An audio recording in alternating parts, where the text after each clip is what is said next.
K-Chung, Los Angeles, 16:30 a.m., kchungradio.org is the station you got in your ears at the moment. This is Emerson Dameron's Medicated Minutes, medicated-minutes.com. I am Emerson Dameron, the producer, director, writer, host, etc. for the show. Levity saves lives.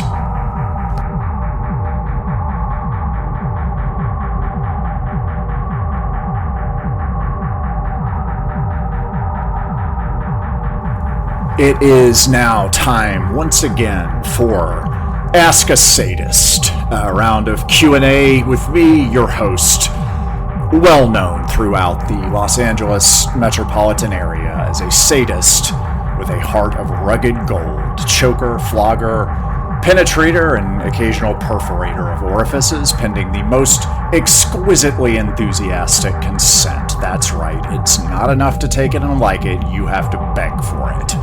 And you have to surprise me. I like surprises. I like to hurt people in the ways that most help them, and it means the world to me when you let me be mean to you. Let's get into this. Dear Sadist, I recently turned 40. The party was some of the most fun I've ever had. I was surprised at how many people showed up to support me, and I fully expected to enter a personal renaissance period. 3 months later, I feel a sense of disappointment and encroaching dread. My demanding career, once my highest priority, has stalled out.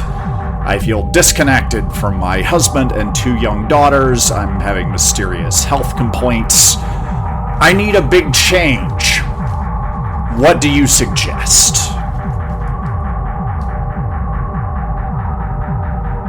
It sounds as though you have spent a lot of time under the yoke of insipid moralists and smarmy hypocrites.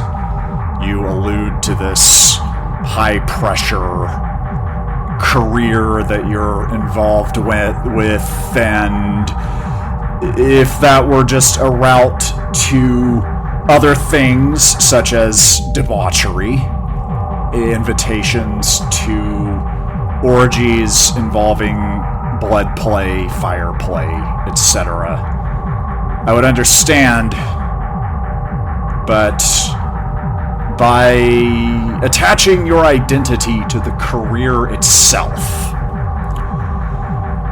you have put yourself in a bind. You have no idea what you want, what you really enjoy, and you're not likely to get it by accident. I would be curious about what happened at your 40th birthday party. Very curious about that. You say that's some of the most fun that you've ever had in your life. Could have used more details on that. Very, very curious. I bet there are clues in there somewhere, and the fact that you didn't reveal any details or send photographic evidence leads me to believe that if you think back and parse what was so pleasurable about that experience, you may have some clues about the path that you want to take as you make this transition, which I certainly applaud. You know that your passions are already having their way with you. They cannot be kept at bay. It is nature's only law that we obey our decadent whimsy, taste for all of the various bodily fluids consumed in the most disgraceful ways in debauched environments. That is what nature wants. That is what we gravitate to. That is the law. And it affects all of us, even more so if we push it out to focus on a career or on attempting to win the esteem of other people or to look good in some public eye that we perceive that no one else cares about. Perhaps your passions have brought you to this impasse. They may have forced your hand in order to free you, and by seeking my counsel, perhaps you are making a move to do a little bit more of what you really like, whatever it was that was going on in the code room at your 40th. Or maybe you're stuck because part of you enjoys it. Maybe there is a part of you that is getting off on this sick freak that you are deep inside. I would encourage you to test that hypothesis, to sit with the feeling of stuckness. Feel into the details, into the fine grain of the experience. What does it really feel like to be stuck? Is there excitement or pleasure in there? Perhaps interpreted as fear or a sense of overwhelm. Sit with that. Maybe give it half an hour. See what happens. If you don't start feeling a little bit frisky, then you can cross that off the list and go back to your search for the debauchery that nature is driving you toward through the brutal force of your carnal passions. I believe in you, I care about you in my way, and I wish you luck in that journey. Dear Sadist, I've been married for 5 years. For the last 2, it has been a dead bedroom situation. My wife works as an executive in a demanding corporate environment, sometimes for 12 hours a day, and seems to have forgotten I exist. When I try to bring out my frustration with our lack of a sex life, she brushes it off or gets irritated. She insists that she still loves me and would never cheat. How do I bring back the passion we once felt for each other? Not knowing any more about your situation or your relationship dynamic than that, I'm going to hazard a guess that your wife is exhausted. She is spending 12 hours sometimes a day in pursuit of what she's supposed to want, which may be what she really wants. That would be a pleasing and interesting coincidence. What I suspect is that she's forgotten all about what she really wants because she has poured her heart and soul into looking good, succeeding in this way as defined, and enriching her corporate masters at her own expense. Selling herself short, I think. Deep down she knows this, although I'm sure she takes pride in her work and has gotten in the habit of maintaining control of herself, of her direct reports, assuming that she has them. You mentioned that she's an executive, so I imagine there are people who depend on her emotional stability to keep things running at the usual level of maddening chaos that one finds in these horrifying environments.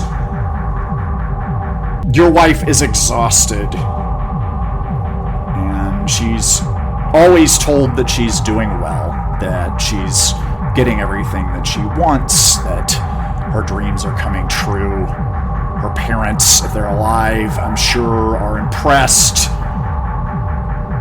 And she's enriching corporations and landlords, and as long as you're doing that, no one is going to dissuade you from doing it. That has visible leverage over your life. Deep down, I think that she may be too tired to really know what's going on deep down. That would be a layer between the surface and deep down. But through that, and what I find is that when I'm truly exhausted, even at my most exhausted, we're talking a 3-day orgy, come down, exhausted. It only takes me a few days to rest up. I just do close to nothing for a couple of days. I breathe, I play with my cats. And after that, I find that the force of my passions drives me to action, and I get back to defiling the world. So there's always something going on right below what translates to us as exhaustion, and I would say, in her case, she is tired of being in control. She is frightened and ashamed of the power of her own libidinal energy in the corporate environment. I would assume that she's forced onto the Madonna side of the Madonna-whore dichotomy that tears apart the lives of many American women, some men, and others. Give your wife a place to fall apart. Create a highly controlled environment for which you take full responsibility, knowing exactly what you're doing, having done the homework, perhaps practicing on a body pillow on yourself. You didn't mention whether or not you're cheating. I'm going to assume no, but you need to practice before you do this because you have to do it right, because I am guessing that your wife has very high standards. She's used to being in control all the damn time. She needs a place to fall apart. Create that environment down to the last detail. Make it a place where she is free to surrender control. Earn her trust.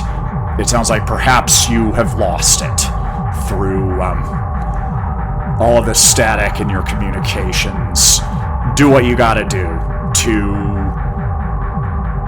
make your presence a place of safety for your wife, and then dominate the hell out of her in the bedroom so she has one place where she does not have to be in control. Make sure that your cruelty provides comfort. It is a delicate balance. You will need practice. You will need self-inquiry and contemplation. And if none of that works, if you just don't have it in you to give your wife a place to fall apart, consider opening the marriage. Try anything that disgusts you. Medical play, knives. Give in to your most decadent passions, which are often found behind the closed doors that you're afraid to open, but you never stop being a little bit curious about. Dear Sadist, I am a woman in my mid-40s and unhappily divorced. I was never much of a looker, but now I feel fully invisible. I've tried dating apps with no success to speak of. I wonder if I'm just not attractive enough to date or have sex again. Should I accept my lonely fate?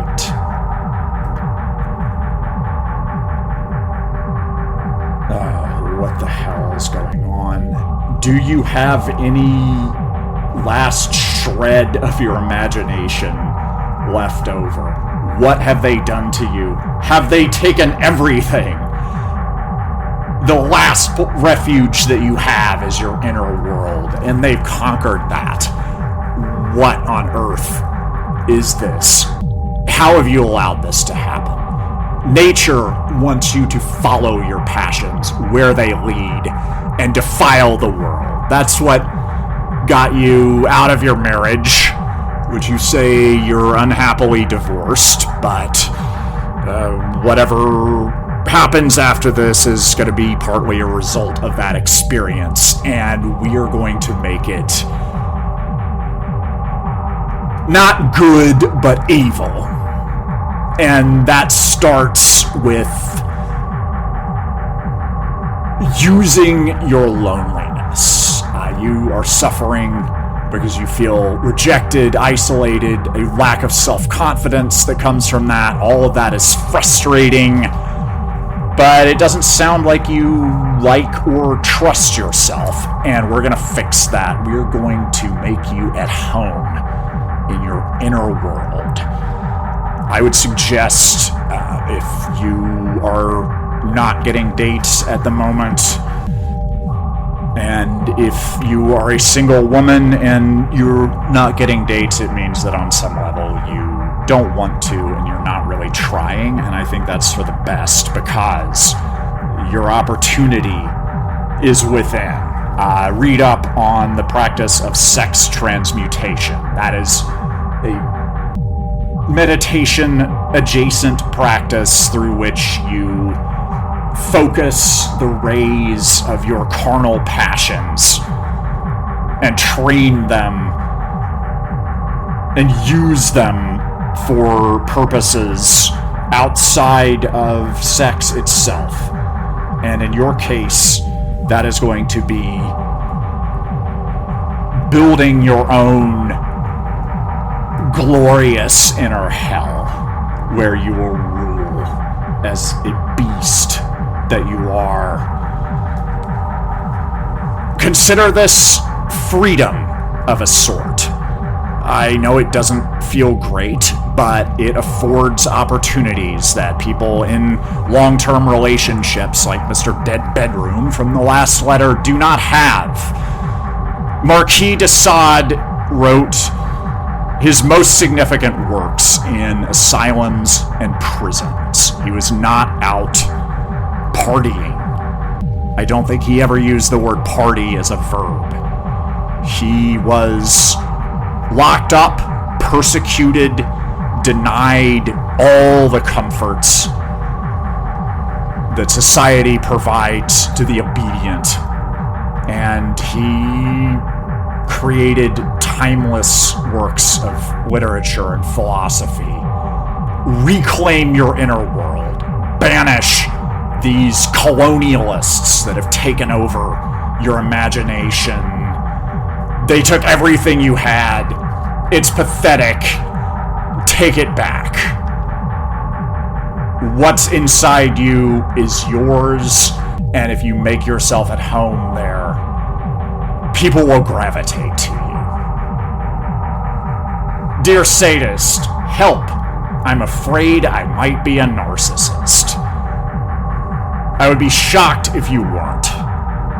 Narcissist. I don't think that's really what you are in essence. You are, in essence, a beast in your nature.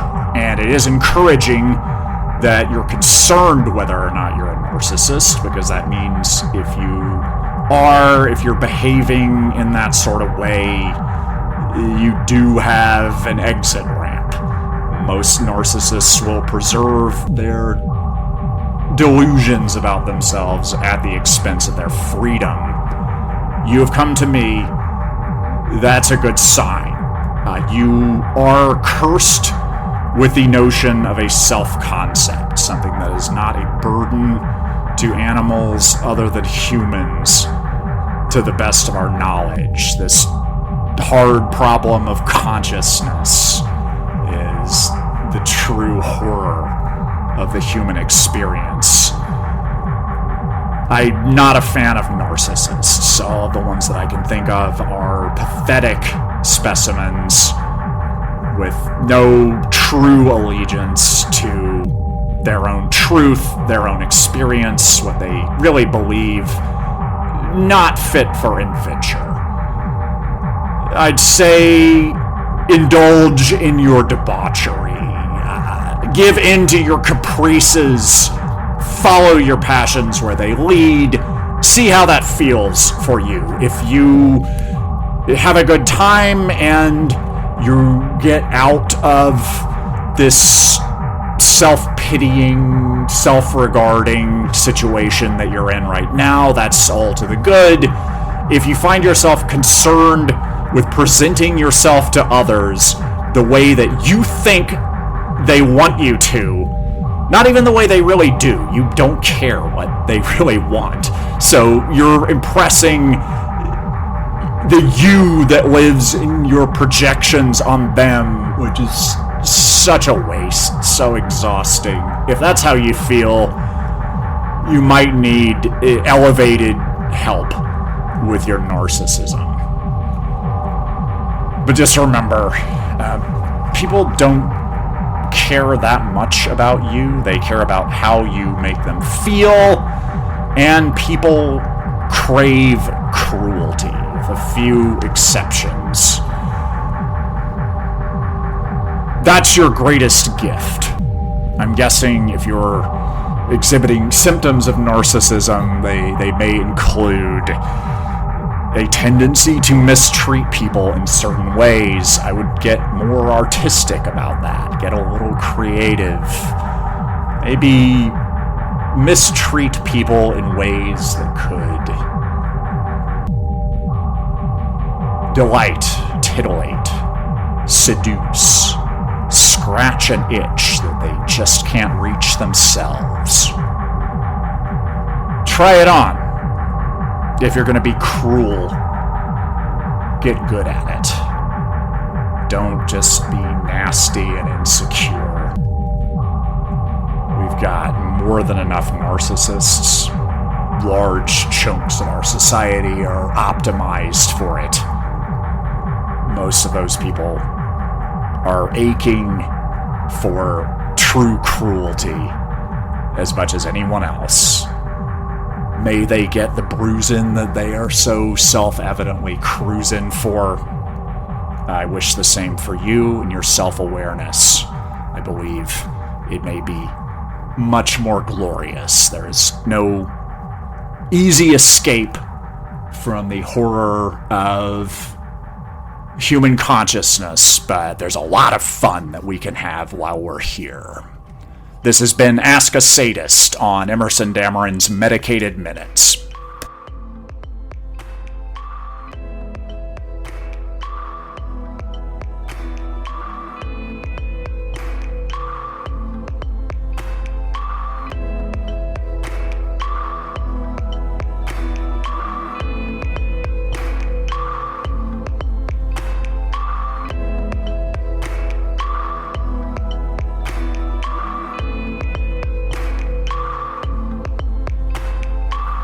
The 13th Step is a dark romantic comedy with some erotic thriller elements, a little bit of neo-noir, set in the world of substance abuse recovery groups.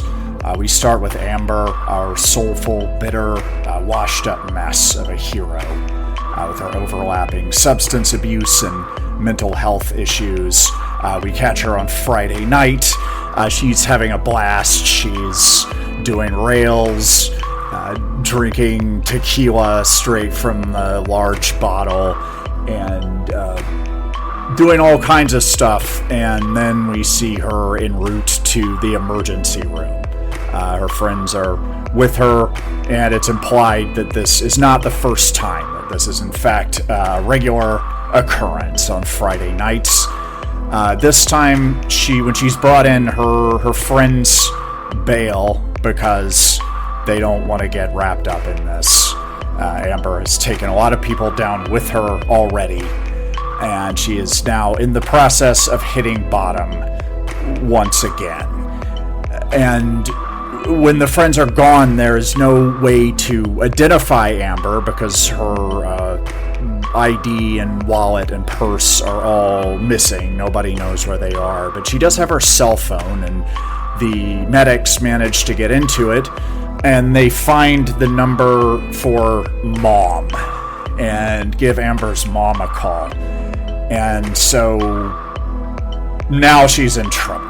Her parents are cutting her off, and she's gonna have to clean up and get sober. And the only acceptable way to do that in their eyes is through the good offices of Recovery Central, basically the only game in town, an abstinence-based recovery group based on group discussions, sponsorship, the completion of certain steps, the repetition of certain mind-numbing slogans and thought-stopping cliches. You get the picture. And we see her in the meeting as some of the other folks are sharing. She is grumbling to herself. This is her punishment for not being good at killing herself, whether through outright suicide attempts or self-sabotage. She has done her best and tried, and the word try, of course, implies failure, and she has failed to kill herself, and now she's here, and this is obviously punishment. This is a little bit of hell, and this is what she gets for screwing up her life. And she manages to stop the rumination spiral long enough to tune in and listen to some of the shares. Because sometimes listening to what another person has to say, she finds, is a good way to get out of her head and a good way to get out of this interminable grind of depression that she's been tangling with for as long as she can remember, that feels like it has no beginning, no end.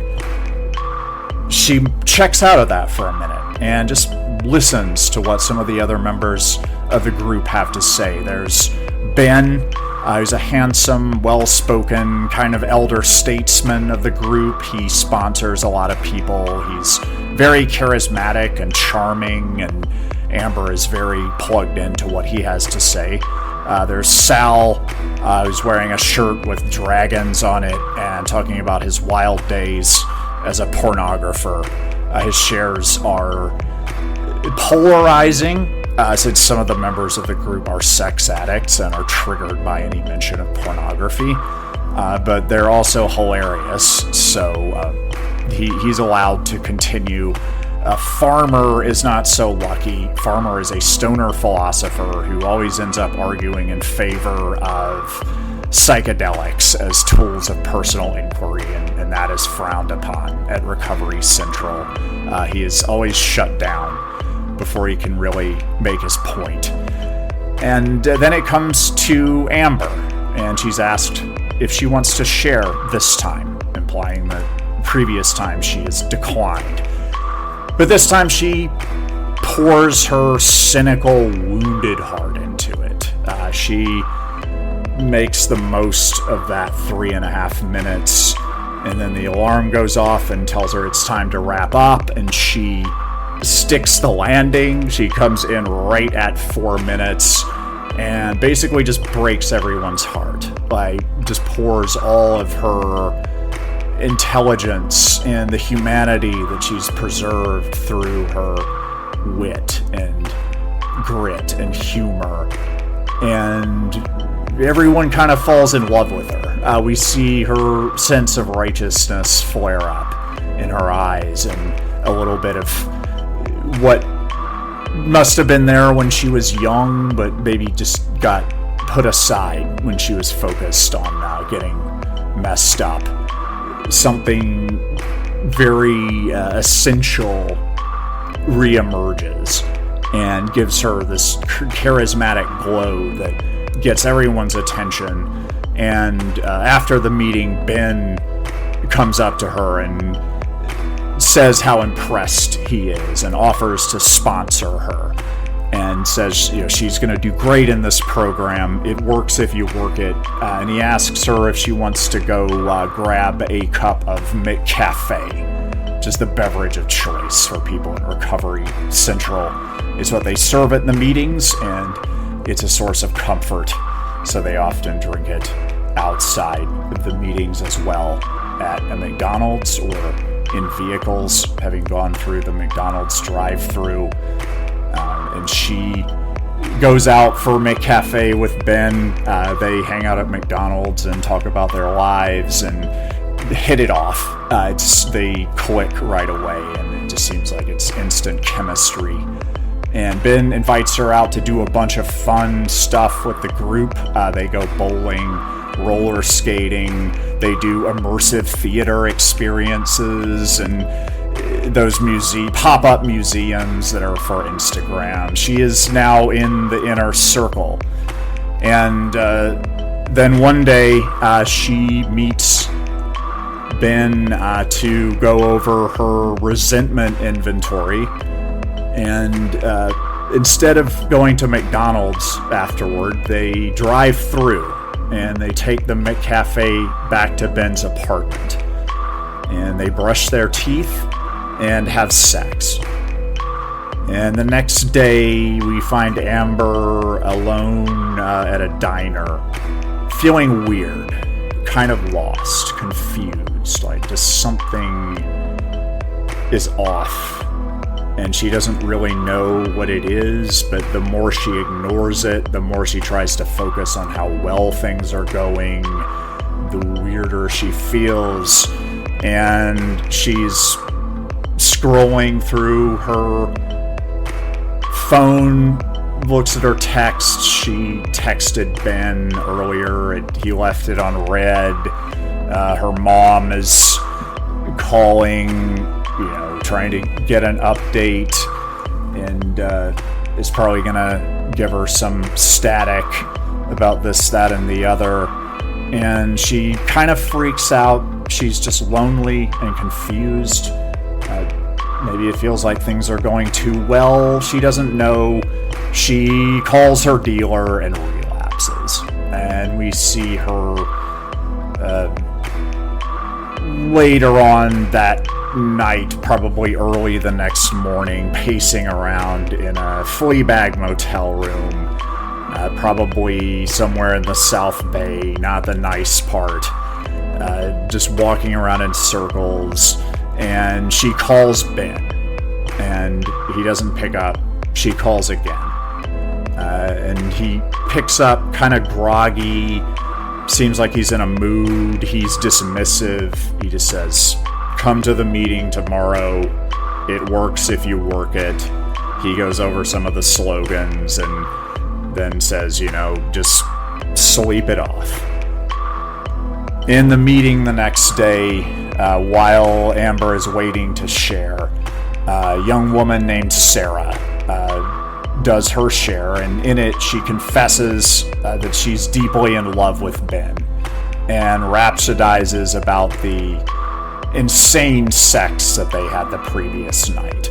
And we see Ben hold his head in his hands, and the leader grumble about how he just can't keep this meeting from devolving into crosstalk and weirdness. And we see Amber looking bereft. And then we see Amber, Farmer, and Sal standing in the drizzle in a parking lot in front of the building where the meeting is usually held. This is a few days later.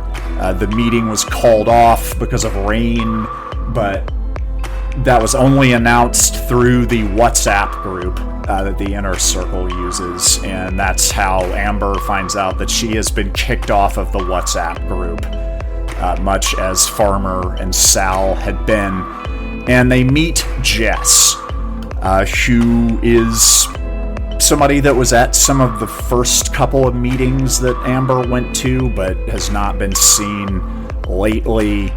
And they start just sharing some real talk. Amber tells everybody what happened with Ben, why she feels weird about it, and feels weird about feeling weird about it. Like, this guy doesn't owe me anything. Why do I feel possessive of him? And I shouldn't feel bad, but I do. I feel hurt and taken advantage of, and I'm better than that. So that just makes it worse. And Sal just shares some ribald tales from his pornography days in an attempt to cheer Amber up, which doesn't really work, although she appreciates the intention. Farmer suggests that she smoke the venom of Bufo alvarius, the toad, and that'll set her straight. And Jess shares that she has also slept with Ben, and that Ben sleeps with pretty much everyone. He's pretty, anyone that comes in who he likes, he'll sponsor them and sleep with them, and then kind of cast them aside like wet garbage. And not only that, he is not only a sponsor, he is also a drug dealer. Some of the people that he sponsored, he knew they were going to relapse. Like, you can kind of smell it. Basically, it happens constantly. Everyone in these groups is always relapsing, and it's messy. And Ben can kind of tell who they are, and when that time comes around, he also sells them drugs, and then just makes sure that they don't come back to the group if they decide to get sober after that. And Amber asks Jess, how do you know all of this? And Jess admits that she stole a bunch of Ben's text messages. And she has a whole collection, and she just shows the group one of them in which Ben writes, "I hope she hits bottom, because I'm gonna hit hers." Obviously, this won't hold up in court, but Amber feels like she needs to do something. Her sense of justice is piqued. A little bit of it is revenge, and that can be part and parcel with justice in some cases. Regardless, Amber and Sal combine their technical and social engineering skills to release records of the text messages to the WhatsApp group, so that everyone in the inner circle of Recovery Central gets to read them. Ben is unceremoniously kicked out of the group, and so are Amber, Jess, Farmer, and Sal. And everyone is now adrift. Amber, Jess, Sal, and Farmer decide to start their own group that meets at 2-Bit Circus a couple of times a week, and they play video games and bond and get in some catharsis and talk about their lives and support each other in their sobriety, or whatever it is that works for them. California sobriety in Farmer's case, or in Amber's case, still drinking a lot of coffee and still smoking cigarettes, because when she's having a bad day, she rips off her nicotine patch and lights one up, and she's done that over and over again, and that's okay. As after they make the plan, people go their separate ways, and we see Sal going to get in his El Camino to drive back to his place in, I'm guessing, Tahunga or somewhere. And Amber comes up to him and just says, "Hey, you want to go grab a McCafe sometime?"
I woke up determined to fall in love with Venice again.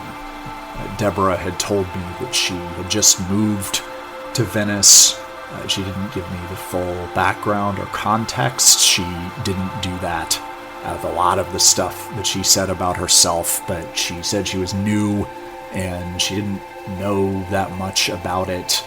And so I decided that after a long time of being kind of sick of Venice and kind of going through the whole cycle of loving and hating Los Angeles until it's just the place where I live, I decided to fall in love with it again because I was going to be Deborah's tour guide.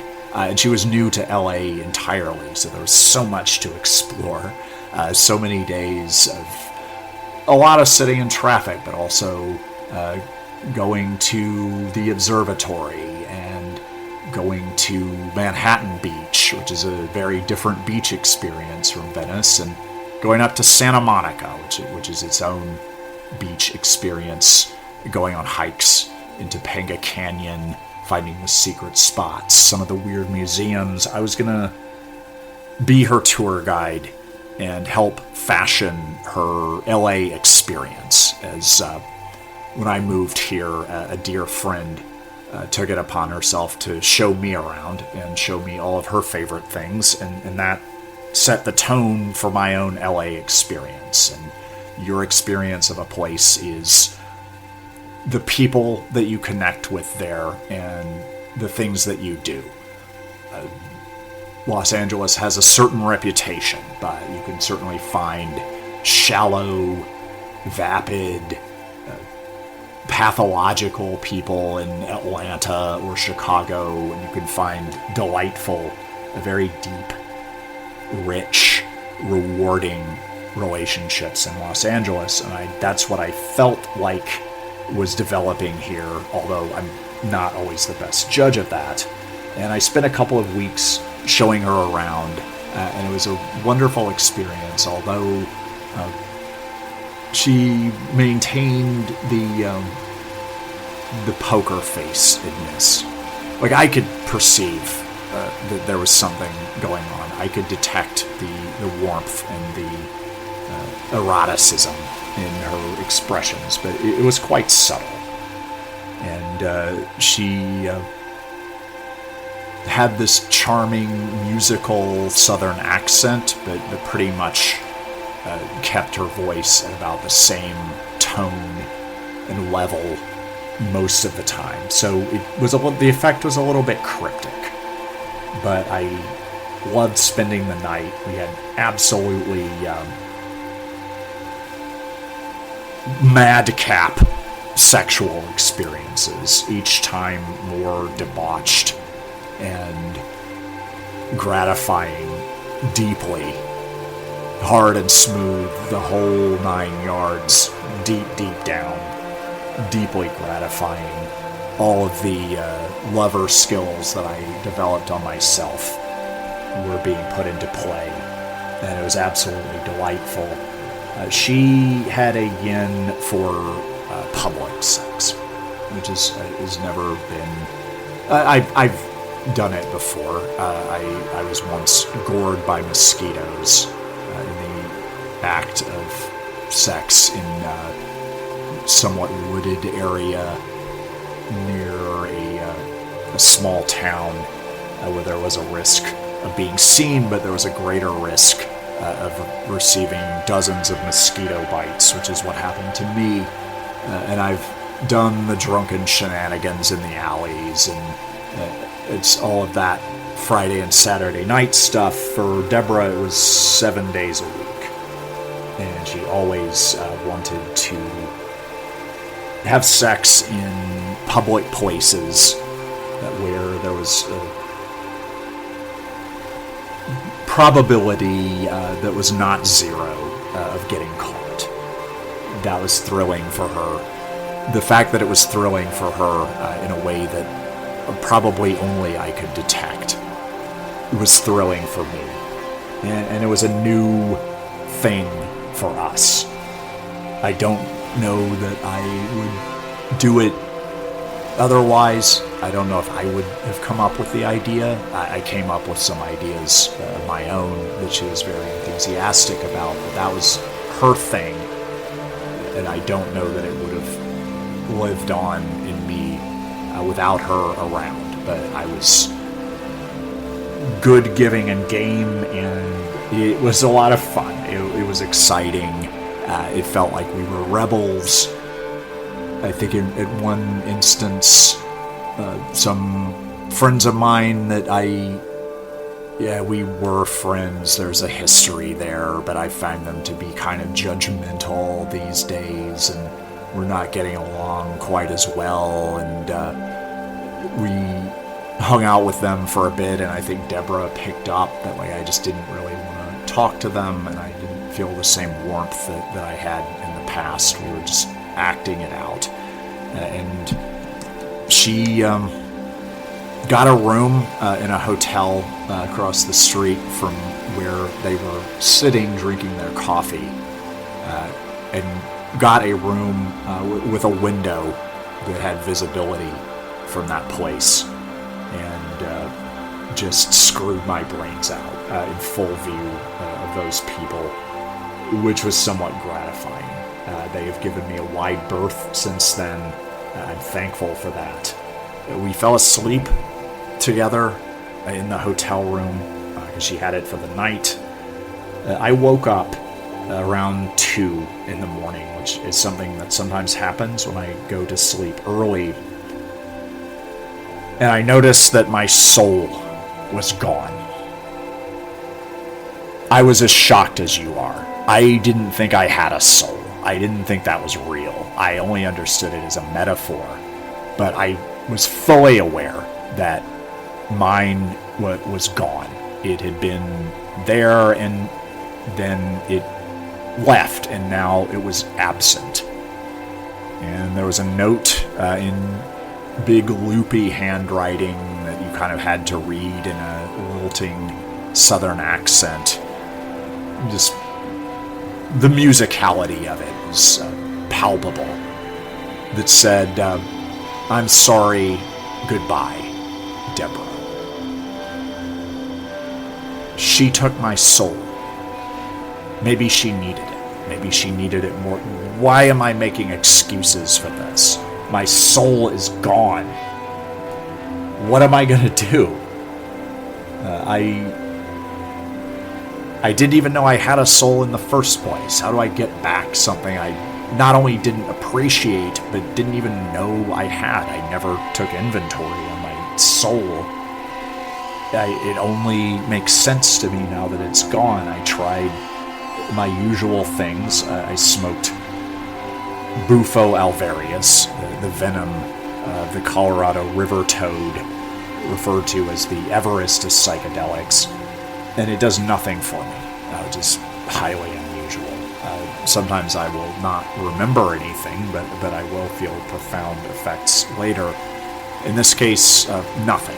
I felt dead inside. I felt soulless. I accidentally wished to go numb, to become calloused, and now it was happening. I did notice that several jet airplanes that were taking off from LAX that I could see from where I was sitting on the beach trying very hard to cry and bitterly failing. I saw several planes in a row nosedive into the Pacific Ocean. And if I were a betting man, which I am, I would say that had something to do with my soul. And then I wondered, should I be here without a soul? Am I a menace to myself and others? And it seemed like the obvious answer was yes. And I considered ending my life. I could see the digital clock flashing 12, and then I could hear the anger in the voices of the people who believed in me, and the hurt that I inflicted on them. that made it hard for them to trust or to believe in anyone else. And I realized I had to persist and I had to get my soul back. And I did the first thing that came to mind, which was let out the biggest scream. Like, I only had one scream left. I just put it all on the line and screamed for as long as I could, as loud as I could. And then I fell over backward into the sand and started making sand angels, and I could feel myself shaking. And I did get my soul back, not right away. I thought when I got up, damn it, it still feels like I don't have a soul. But then by the evening, I was feeling very sleepy, and I went to bed early, and I woke up at a reasonable time, around sunrise, around 5, which is when I usually get up to write, and I could feel that my soul was fully restored. I had some nasty text messages from Deborah. I don't know why she was upset with me. She said I was such a self-indulgent weirdo, that she wasn't buying it. She could see through my self-regard and my pretension. She referred to me as a soft boy, B-O-I, which is, I'm familiar with that expression. I thought it was mostly a British thing. I wish it were entirely inaccurate. I would say it's mostly inaccurate. Definitely unfair and a mean thing to say to somebody whose soul you just took and who had to go to great lengths to get it back. I would say I would be the one that would be justified in taking some snaps at her. Definitely not the other way around. I think when you know that you've hurt someone and you're trying to put off feeling guilty about it, your brain finds reasons why they deserved it. And I think that's what was happening here. She was trying to offload her guilt onto me about stealing my soul. It was frustrating. I didn't want to respond. I would leave the message unread, and then I would come up with a snappy comeback, and as soon as I pushed back, as soon as I asserted myself, and particularly when I made hilarious jokes at her expense, and I know her sense of humor, so I know she could see the humor value and just the hot and cold contrast of getting hit hard by something you know is funny. She obviously found that compelling, and she would suddenly become very sweet and kind and caring and warm, and then flirtatious, and then the next level beyond flirtatious, and then we would start doing some pretty hardcore sexting. And nothing in the world made sense. Which might be my fault. That could have been something that got misaligned when I was in the process of reclaiming my soul. If your life makes no sense, if you're trying to find patterns in chaos and you can't do it even though your brain is one of the most advanced pattern matching machines that works without you even wanting it to, nothing is helping. Nothing makes sense. You feel like you've been on acid for as long as you can remember, and it's not a good trip. It's not a challenging trip. It is a hell trip. And there's no beginning and no end, and nothing makes sense.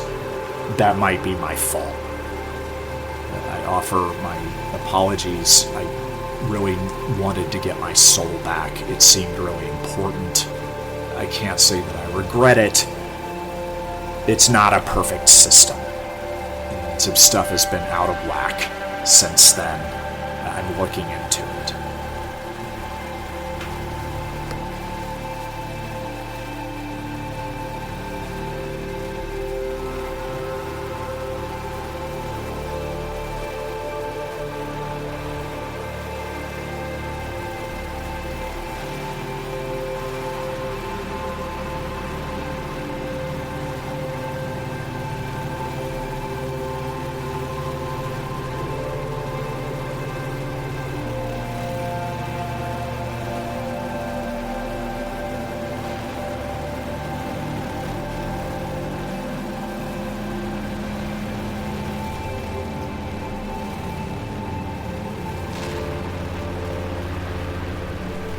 You've been listening to Emerson Dameron's Medicated Minutes. Medicated-minutes.com is the site for the show. I'm Emerson Dameron.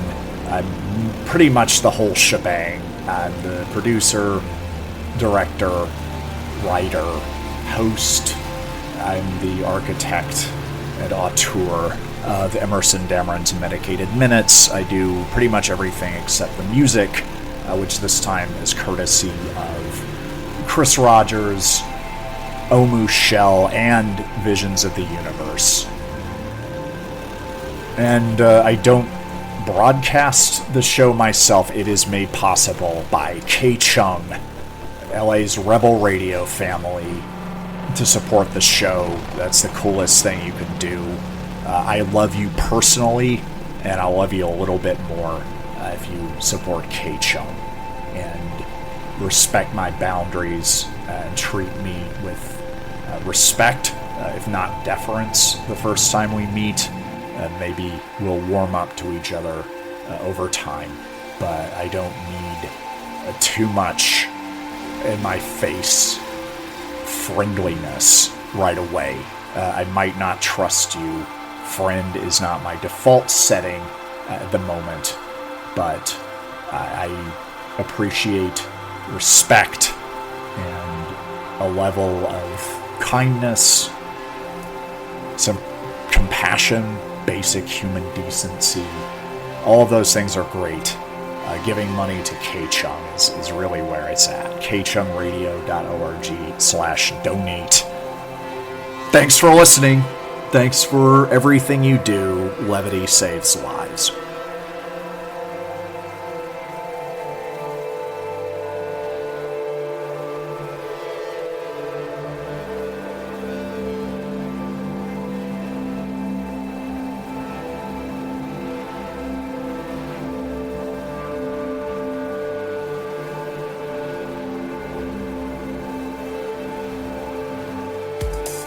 What you need to know about me is that I don't care what you think. That wasn't always the case. I used to care what everyone thought, and it was exhausting. Sometimes it was all I could think about, but then I thought about it, and I had an epiphany when I realized that people are basically pathetic animals, and they'll respect the hell out of me as soon as they know that I don't care what they think. So now, I don't care what you think, and you need to know that, and I need to know that you know that, otherwise I can't trust you. You see, I keep my power in relationships by always being less invested. It keeps the mystery alive for you and keeps you seeking my approval, which is cool with me because I don't care what you think. You might even forget your own thoughts and start thinking about mine instead. That's deeply pathetic, and I will lose respect for you, but I don't care because that would count as me caring what you think, which I don't. I have fun and do what I want, and sometimes that includes messing with your head. If you get offended, I kind of dig it because it reminds me that you know that I don't care what you think. If I get bored, I can always walk away. It's easy because almost anyone finds me irresistible when they figure out I don't care what they think. Trust me, I don't have to ask them. I have bulletproof self-confidence, and I don't want you around if you're weak or insecure. That tells me that you think I might care what you think, and to reiterate, I don't care what you think. I don't think you understand me, and I hate being misunderstood. I don't care what you think, and it's important to me that you know that. I knew this was a bad idea. I knew you would think I cared what you think. I don't care what you think, and you need to get that through your skull. I make the rules, you play by my rules, and like them, or go home. Otherwise, I go home. I never apologize because I'm not sorry, because I don't care what you think, so get over yourself. Oh, one more thing. I also don't care about your feelings. K-Chung is a celebration of the street-level activism, experimental theater, comedy, and performance art, wildly eclectic music, and edge-of-the-world weirdness of the most diverse city on Earth. We're LA's Rebel Radio family, the hub for Southern California conversation and chaos.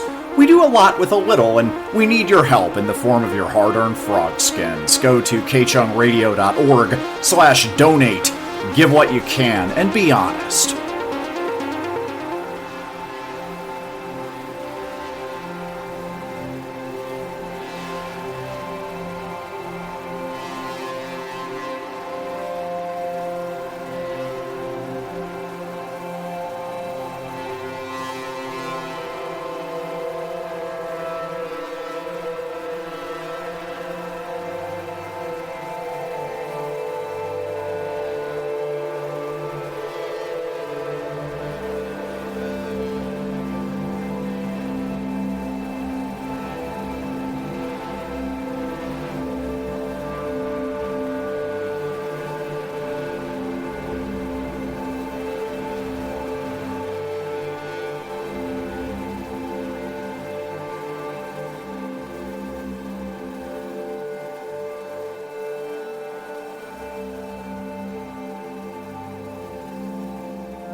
He's a present, patient, and passionate lover, and a voracious listener, discerning the ways to degrade you that'll make you feel great about yourself. His dry wit brings levity to those and the other indignities of life. He knows when things are too serious to take seriously. He hits the spot, but won't blow up your spot. Hook up with Emerson Dameron this week and make memories you'll never tell your subsequent partners about. With Emerson Dameron, fun comes first, and so do you.